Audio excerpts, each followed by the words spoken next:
Hi everyone.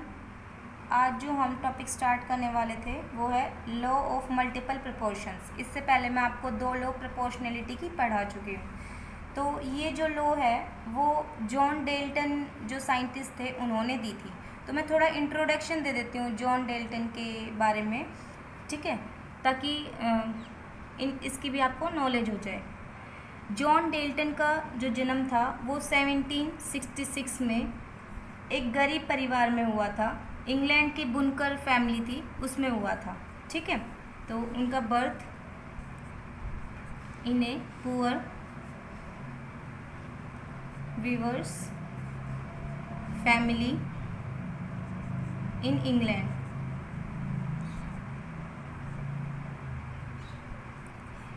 ये चीज़ें जो है वो आपको ऐसे नहीं है कि पेपर में आने वाली हैं, लेकिन हो सकता है कई बार आपसे जैसे कॉम्पिटिटिव एग्ज़ाम्स में जैसे एनटीएससी वगैरह के एग्ज़ाम्स दो तो उसमें पूछ लेते हैं, ठीक है, बर्थ वगैरह, ठीक है, या फिर कौन कौन सी जैसे थ्योरी दी थी इन्होंने, ये सब। At the age of 12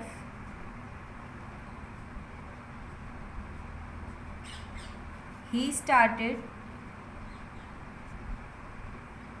teaching in his village.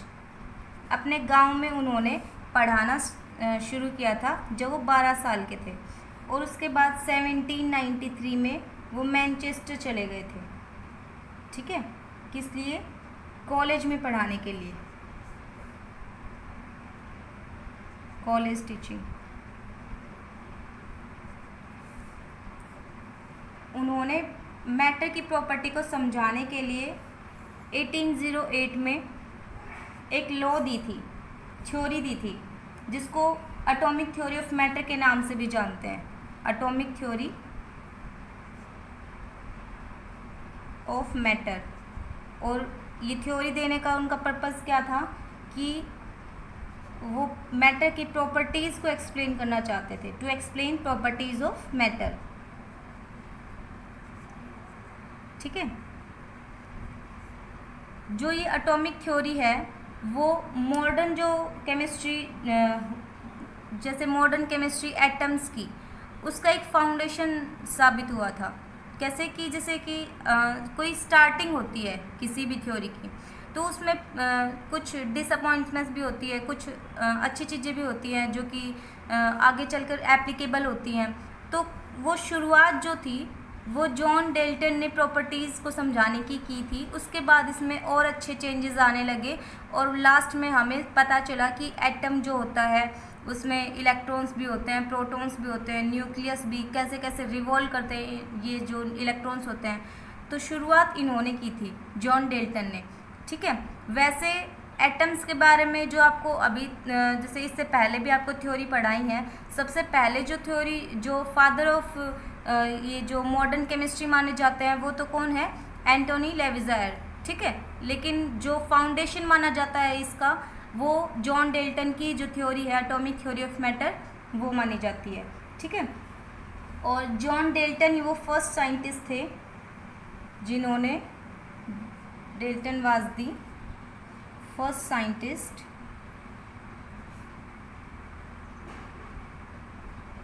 To calculate the masses of the atoms of several elements।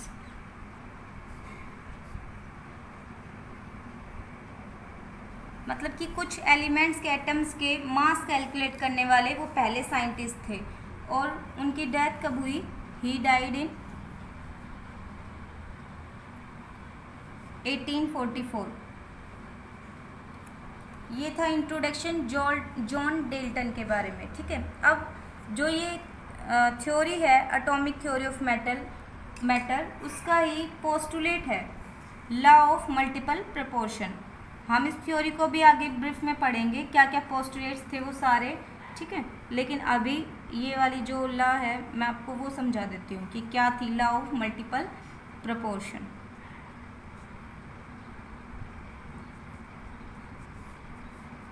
ये जो लॉ थी वो जॉन डेल्टन ने ही दी थी। This law was given by Dalton in 1808।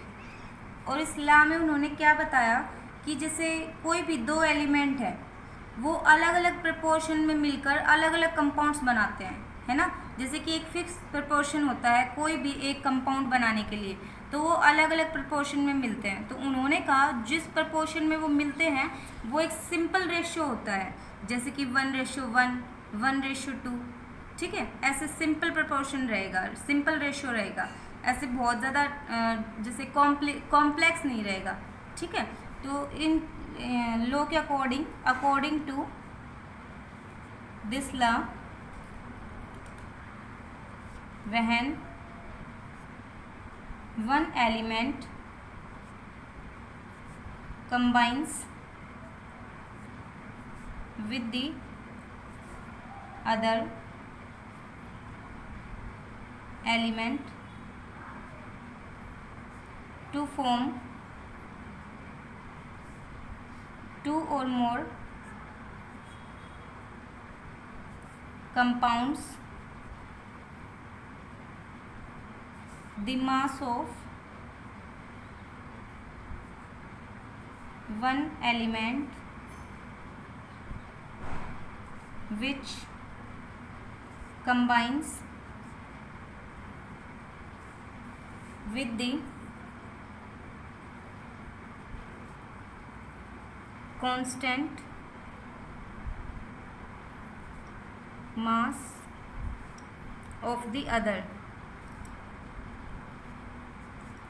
bears a simple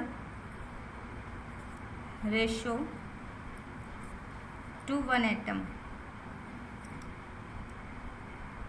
ठीक है, समझ आया कि जैसे दो एलिमेंट्स कंबाइन होते हैं कोई दो या दो से ज़्यादा कंपाउंड बनाने के लिए, तो उनका जो मास रहता है वो सिंपल रेशियो में रहता है, ठीक है। जैसे एग्जांपल दूं तो एक है carbon monoxide, CO, carbon monoxide, ठीक है। इसमें जैसे कंबाइन होकर 12 gram of carbon combines with 16 gram of oxygen. Okay, इससे क्या समझे आप कि जो 12 ग्राम कार्बन है तो कार्बन का एटॉमिक मास कितना होता है, 12 ही होता है, और ऑक्सीजन का एटॉमिक मास कितना होता है, 16। इसका मतलब 1 मोल ही कार्बन और 1 मोल ही ऑक्सीजन, तभी तो ये 12 ग्राम कार्बन और 16 ग्राम ऑक्सीजन है। इसका मतलब इसमें बाय मास कैसा रेशियो है, 1:1, तो ये सिंपल रेशियो काउंट होगा। ऐसे ही CO2, carbon dioxide,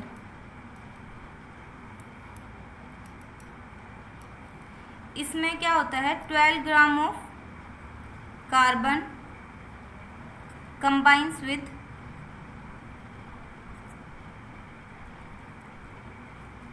32 gram of oxygen. Okay, तो इसमें क्या हो गया, इसके 2 मोल लिए जा रहे हैं तभी 32 है, और इसका 1 मोल, कार्बन का 1 मोल, ऑक्सीजन के 2 मोल, तो क्या रेशियो आ गया, 1:2। ये भी एक सिंपल रेशियो है ना। तो यही मैं आपको समझाना चाह रही थी कि मल्टीपल प्रपोर्शन में जो भी कंपाउंड फॉर्म होते हैं वो सिंपल रेशियो के थ्रू होते हैं। ये जॉन डेल्टन ने ये एक पोस्टुलेट दिया था, इस जो एटॉमिक थ्योरी में एक पोस्टुलेट है ये, ठीक है। नेक्स्ट क्लास में हम जॉन डेल्टन की जो theory, atomic theory of matter, इसके सारे पोस्टुलेट्स और ड्रॉबैक्स पढ़ेंगे। आज के लिए इतना ही, थैंक यू।